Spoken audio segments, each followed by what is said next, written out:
Hi all, മറ്റൊരു ക്ലാസ്സിലേക്ക് എല്ലാവർക്കും സ്വാഗതം. അപ്പോൾ ഇന്നത്തെ ക്ലാസ്സിൽ നമ്മൾ PSCയുടെ വളരെ ഇമ്പോർട്ടൻ്റ് ആയിട്ടുള്ളൊരു ടോപ്പിക്കാണ് പഠിക്കുന്നത് അല്ലെങ്കിൽ ചർച്ച ചെയ്യുന്നത്. റീ ഓർഗനൈസേഷൻ ഓഫ് സ്റ്റേറ്റ്, അതായത് സംസ്ഥാന പുനഃസംഘടന. അത് വളരെ ഇമ്പോർട്ടൻ്റ് ആയിട്ടുള്ളൊരു ടോപ്പിക്കാണ്. നമ്മൾ കുറച്ച് ക്വസ്റ്റ്യൻസ് ആണ് ഇന്ന് പരിചയപ്പെടുന്നത് ഈ ടോപ്പിക്കുമായിട്ട് റിലേറ്റഡ് ആയിട്ടുള്ള. അപ്പോൾ അതിലൂടെ തന്നെ നിങ്ങൾക്ക് ഇതിനെപ്പറ്റി നല്ലതുപോലെ മനസ്സിലാക്കാനായിട്ട് സാധിക്കും. അപ്പോൾ നമുക്ക് നമ്മുടെ ക്ലാസ്സിലേക്ക് പോകാം. റീ ഓർഗനൈസേഷൻ ഓഫ് സ്റ്റേറ്റ്, സംസ്ഥാന പുനഃസംഘടന കമ്മീഷൻ, അതിനെക്കുറിച്ചാണ് നമ്മൾ പഠിക്കുന്നത്. ഭാഷാടിസ്ഥാനത്തിൽ സംസ്ഥാനങ്ങൾ രൂപീകരിക്കണമെന്ന ആവശ്യം ആദ്യമായി ഉന്നയിച്ച കോൺഗ്രസ് സമ്മേളനം 1920 നാഗ്പൂർ സമ്മേളനമായിരുന്നു. PSC ചോദിച്ചിട്ടുണ്ട്. ഭാഷാടിസ്ഥാനത്തിൽ സംസ്ഥാനങ്ങൾ രൂപീകരിക്കണമെന്ന ആവശ്യം ഉന്നയിച്ച കോൺഗ്രസ് സമ്മേളനം 1920 നാഗ്പൂർ സമ്മേളനം. അടുത്തത് സ്വാതന്ത്ര്യാനന്തരം ഭാഷാടിസ്ഥാനത്തിൽ സംസ്ഥാന പുനഃസംഘടനയെക്കുറിച്ച് പഠിക്കാൻ നിയോഗിച്ച ആദ്യ കമ്മീഷൻ അത് SK ധർ കമ്മീഷൻ ആയിരുന്നു. ധർ കമ്മീഷൻ നിയമിക്കപ്പെട്ട വർഷം ചോദിച്ചാൽ 1948. കമ്മീഷൻ റിപ്പോർട്ട് പ്രകാരം സംസ്ഥാന പുനഃസംഘടനയുടെ പ്രധാന മാനദണ്ഡം എന്തായിരിക്കണം എന്നായിരുന്നു ഈ കമ്മീഷൻ ശുപാർശ ചെയ്തത്. ഭരണപരമായ സൗകര്യം, അതായത് ഭരണപരമായ സൗകര്യത്തിന് അടിസ്ഥാനമായി സംസ്ഥാന പുനഃസംഘടനയ്ക്ക് പ്രാധാന്യം കൊടുക്കണം എന്നായിരുന്നു ധർ കമ്മീഷൻ റിപ്പോർട്ടിലെ പ്രധാന ശുപാർശ. ധർ കമ്മീഷൻ റിപ്പോർട്ട് പരിശോധിക്കുന്നതിനായി ഇന്ത്യൻ നാഷണൽ കോൺഗ്രസ് നിയമിച്ച സമിതി ഏതാണ്? അത് JVP കമ്മിറ്റിയാണ്. നമ്മളൊരു കമ്മിറ്റിയെ വെക്കുന്നു, ധർ കമ്മീഷൻ കമ്മിറ്റി ഒരു റിപ്പോർട്ട് സമർപ്പിച്ചതിന് ശേഷം 1948 ധർ കമ്മീഷൻ വരുന്നത്. ഇനി ഈ കമ്മീഷൻ്റെ ശുപാർശകളും കാര്യങ്ങളും എല്ലാം ശരിയാണോ എന്നറിയാനായിട്ട് ഇന്ത്യൻ നാഷണൽ കോൺഗ്രസ് നിയമിക്കുന്ന സമിതിയാണ് JVP കമ്മിറ്റി. JVP കമ്മിറ്റിയിലെ അംഗങ്ങളായിരുന്നു Jawaharlal Nehru, V Vallabhbhai Patel and P Pattabhi Sitaramayya. അപ്പോൾ കോൺഗ്രസിലെ പ്രമുഖ നേതാക്കളായ ജവഹർലാൽ നെഹ്റുവും സർദാർ വല്ലഭായി പട്ടേലും പട്ടാഭി സീതാരാമയ്യയുമായിരുന്നു JVP കമ്മിറ്റിയിലെ അംഗങ്ങൾ. പട്ടാഭി സീതാരാമയ്യ അറിയപ്പെടുന്നത് കോൺഗ്രസിൻ്റെ ചരിത്രകാരൻ എന്നാണ് കേട്ടോ. ഭാഷാടിസ്ഥാനത്തിൽ രൂപീകൃതമായ ആദ്യ ഇന്ത്യൻ സംസ്ഥാനമാണ് ആന്ധ്ര സംസ്ഥാനം. 1953 PSC പല തവണ ചോദിച്ചിട്ടുള്ള ക്വസ്റ്റ്യനാണ്. ഭാഷാടിസ്ഥാനത്തിൽ രൂപീകൃതമായ ആദ്യ ഇന്ത്യൻ സംസ്ഥാനം ഏതാണ്? അത് ആന്ധ്രയാണ് എന്നാണ് 1953. അതുപോലെ തന്നെ ആന്ധ്ര സംസ്ഥാനം രൂപീകരിക്കുന്നതിന് കാരണമായ ഒരു വ്യക്തിയുണ്ട്. അദ്ദേഹം നിരാഹാരം നടത്തുകയും നിരാഹാരത്തിന് അദ്ദേഹം മരണപ്പെട്ടു പോവുകയൊക്കെ ചെയ്തു. അപ്പോൾ ആന്ധ്ര സംസ്ഥാനം രൂപീകൃതമാകാൻ കാരണം നിരാഹാരം കിടന്ന ഒരു വ്യക്തിയാണ് പോറ്റി ശ്രീരാമലു. ഇതും PSC ചോദിച്ചിട്ടുണ്ട്. സംസ്ഥാന പുനഃസംഘടനാ കമ്മീഷൻ രൂപീകൃതമായത് 1953. സംസ്ഥാന പുനഃസംഘടനാ കമ്മീഷൻ്റെ അധ്യക്ഷനായിരുന്നു ജസ്റ്റിസ് ഫസൽ അലി. കമ്മീഷനിലെ മറ്റ് അംഗങ്ങളാണ് HN കുൻസ്രുവും അതുപോലെ KM പണിക്കരും. ഇപ്പോൾ ഈ PSCയുടെ വളരെ സ്പെഷ്യൽ ആയിട്ടുള്ളൊരു ക്വസ്റ്റ്യനാണ്. ഫസൽ അലി കമ്മീഷനിലെ മലയാളി അംഗം ആരായിരുന്നു? അല്ലെങ്കിൽ സംസ്ഥാന പുനഃസംഘടനാ കമ്മീഷനിലെ മലയാളി അംഗം ആരായിരുന്നു? അത് സർദാർ KM പണിക്കർ. സംസ്ഥാന പുനഃസംഘടനാ കമ്മീഷൻ അതിൻ്റെ റിപ്പോർട്ട് കേന്ദ്ര ഗവൺമെൻറ്റിന് സമർപ്പിച്ചത് 1955.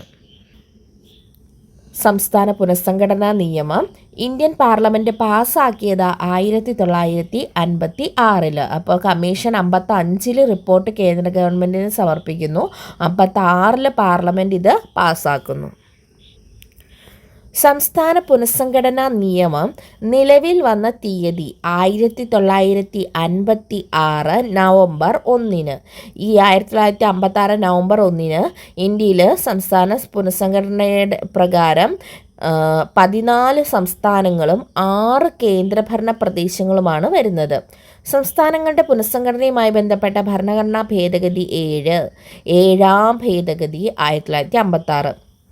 സംസ്ഥാനങ്ങളുടെ പുനഃസംഘടനയുമായി ബന്ധപ്പെട്ട ഭരണഘടനാ ഭേദഗതി അത് 7 ഭേദഗതിയാണ്. അത് 1956. ഐക്യകേരള പ്രസ്ഥാനത്തിന് നേതൃത്വം നൽകിയ പ്രമുഖ നേതാവ് കേളപ്പൻ. ഐക്യകേരള പ്രസ്ഥാനത്തിന് നേതൃത്വം നൽകിയ പ്രമുഖ നേതാവ് ആരാണ്? കേളപ്പനാണ്. തിരുവിതാംകൂർ കൊച്ചി രാജ്യങ്ങൾ സംയോജിച്ച് തിരുക്കൊച്ചി സംസ്ഥാനം രൂപീകൃതമായത് 1949 ജൂലൈ 1. കേരള സംസ്ഥാനം രൂപീകരിച്ചപ്പോൾ ഏതൊക്കെ പ്രധാന പ്രദേശങ്ങളാണ് കൂട്ടിച്ചേർത്തതെന്ന് ചോദിച്ചാൽ തിരുക്കൊച്ചി, മലബാർ ജില്ല, ദക്ഷിണ കാനറയിലെ കാസർഗോഡ് താലൂക്ക് ഇവയൊക്കെയായിരുന്നു കൂട്ടിച്ചേർത്തത്. കേരള പിറവി ദിനം എന്നാണ്? നവംബർ 1. കേരള രൂപീകരണ സമയത്ത് തിരുക്കൊച്ചിയുടെ ഭാഗമായിരുന്ന ഏതൊക്കെ താലൂക്കുകളാണ് മദ്രാസ് സംസ്ഥാനത്തിന് വിട്ടുകൊടുത്തത്? അത് ഇമ്പോർട്ടൻ്റ് ആണ്, PSC പലതവണ ചോദിച്ചിട്ടുണ്ട്. ഏതൊക്കെയാണ്? തോവാള, അഗസ്തീശ്വരം, കൽക്കുളം, വിളവൻകോട്. കേരള സംസ്ഥാന രൂപീകരണ സമയത്ത് തിരുക്കൊച്ചിയുടെ ഭാഗമായിരുന്ന അല്ലെങ്കിൽ തിരുവിതാംകൂർ ഭാഗമായിരുന്ന ഏതൊക്കെ താലൂക്കുകളാണ് മദ്രാസ് സംസ്ഥാനത്തിന്, അതായത് ഇന്നത്തെ തമിഴ്നാട്ടിന് വിട്ടുകൊടുത്തത്? തോവാള, അഗസ്തീശ്വരം, കൽക്കുളം, വിളവൻകോട്. ഇത് ഓഡ് 1 ചോദിക്കും കേട്ടോ, ഇമ്പോർട്ടൻ്റ് ആണ്. പുതിയ സംസ്ഥാനങ്ങൾ രൂപീകരിക്കുന്നതിനും നിലവിലുള്ള സംസ്ഥാനങ്ങളുടെ അതിർത്തികളും പേരുകളും മാറ്റുന്നതിനും പാർലമെൻറ്റിന് അധികാരം നൽകുന്ന ഭരണഘടനാ അനുച്ഛേദം ഏതാണ്? അത് അനുച്ഛേദം 3. 1960 ബോംബെ സംസ്ഥാനം വിഭജിച്ച് രൂപീകരിച്ച സംസ്ഥാനങ്ങൾ ഏതെല്ലാമാണ്? മഹാരാഷ്ട്രയും ഗുജറാത്തും. നാഗാലാൻഡ് സംസ്ഥാനം രൂപീകൃതമായത് 1963. പഞ്ചാബ് സംസ്ഥാനം വിഭജിച്ച് പഞ്ചാബ്, ഹരിയാന എന്നീ സംസ്ഥാനങ്ങൾ രൂപീകരിച്ചത് 1966. പഞ്ചാബ് വിഭജനത്തിന് ശുപാർശ നൽകിയ കമ്മീഷനാണ് ഷാ കമ്മീഷൻ. ഹിമാചൽ പ്രദേശിന് സംസ്ഥാന പദവി ലഭിച്ചത് 1971. മണിപ്പൂർ, ത്രിപുര, മേഘാലയ എന്നീ സംസ്ഥാനങ്ങൾ രൂപീകൃതമായത് 1972. സിക്കിം ഇന്ത്യൻ യൂണിയൻ്റെ ഭാഗമായത് 1975. സിക്കിമിനെ ഇന്ത്യയുടെ ഒരു പൂർണ്ണ സംസ്ഥാനമാക്കിയ ഭരണഘടനാ ഭേദഗതി അത് 36 ഭേദഗതിയാണ്. സിക്കിം 1975 ഇന്ത്യയുടെ ഭാഗമായി. അതുപോലെ സിക്കിമിനെ ഇന്ത്യയുടെ ഒരു പൂർണ്ണ സംസ്ഥാനമാക്കിയ ഭരണഘടനാ ഭേദഗതി 36ാമത് ഭേദഗതിയാണ്. അടുത്ത ക്വസ്റ്റ്യൻ, മിസോറാം, അരുണാചൽ പ്രദേശ്, ഗോവ എന്നീ സംസ്ഥാനങ്ങൾ രൂപീകൃതമായ വർഷം 1987. 2000 രൂപീകൃതമായ 3 സംസ്ഥാനങ്ങൾ ഏതെല്ലാമാണ്? ഛത്തീസ്ഗഡ്, ഉത്തരാഖണ്ഡ്, ജാർഖണ്ഡ്. 2000 രൂപീകൃതമായ 3 സംസ്ഥാനങ്ങളാണ് ഛത്തീസ്ഗഡ്, ജാർഖണ്ഡ്, ഉത്തരാഖണ്ഡ്. മധ്യപ്രദേശിൽ നിന്നും വേർപെടുത്തി രൂപീകരിച്ച സംസ്ഥാനമാണ് ഛത്തീസ്ഗഡ്. ഉത്തർപ്രദേശിൽ നിന്നും വേർപെടുത്തി രൂപീകരിച്ച സംസ്ഥാനമാണ് ഉത്തരാഖണ്ഡ്. ബീഹാറിൽ നിന്നും വേർപെടുത്തി രൂപീകരിച്ച സംസ്ഥാനമാണ് ജാർഖണ്ഡ്. ഓക്കെ, അപ്പം മധ്യപ്രദേശിൽ നിന്നും വേർപെടുത്തി രൂപീകരിച്ചത് ഛത്തീസ്ഗഡ്, ഉത്തർപ്രദേശിൽ നിന്നും വേർപെടുത്തി രൂപീകരിച്ച സംസ്ഥാനം ഉത്തരാഖണ്ഡ്, ബീഹാറിൽ നിന്നും വേർപെടുത്തി രൂപീകരിച്ച സംസ്ഥാനം ജാർഖണ്ഡ്. ഇന്ത്യയിൽ ഏറ്റവും ഒടുവിലായി രൂപീകൃതമായ സംസ്ഥാനമാണ് തെലുങ്കാന. തെലുങ്കാന സംസ്ഥാനം രൂപീകൃതമായ വർഷം 2014 ജൂൺ 2. ഏത് സംസ്ഥാനം വിഭജിച്ചാണ് തെലുങ്കാന രൂപീകരിച്ചത്?